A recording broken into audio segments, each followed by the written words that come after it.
Hey guys, this is a quick video for you on what are some alternatives to LightBurn for you to be aware of and to know. So first thing first, the LightBurn alternatives.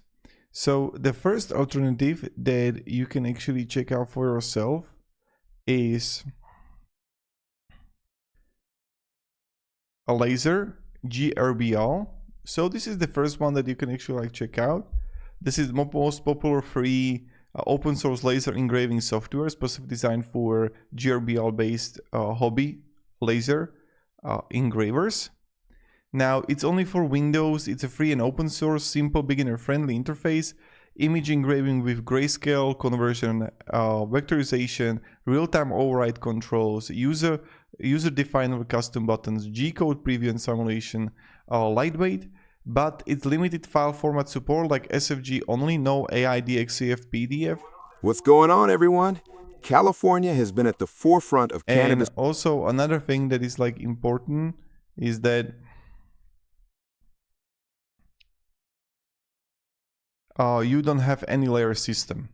So it's limited, but I wanted to share it with you.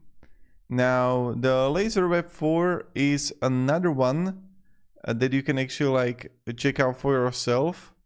So it's a free open source laser cutter controller that runs in your web browser, supporting multiple firmware types. Again, free and open source for you, cross-platform, support multiple controllers, GRBL and many others, import multiple file types, built-in vector and raster engraving support. You have job cost estimator, draw simple vector shapes, different settings for different parts of the design, camera support for some setups. But you don't have any rule dot control support. You have steeper learning curve, a less polished interface, requires Node.js installation. So these are the kind of like the cons that you can actually like expect from it. And then like kind of like another one is the Xtool Creative Space. So this is kind of like what is the one that you can use. Now the Xtool is the completely free too, so no subscription or hidden cost for it. Oh my god, like what is this, man?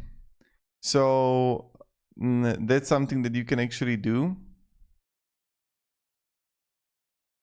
And what are the cons there? It's like primarily for the Xtool machines, requires account creation, cloud dependent. But again, this is the one that you can actually like test out for yourself too. So I hope this video provided you at least a little bit of value about some alternatives, and have a great day and goodbye.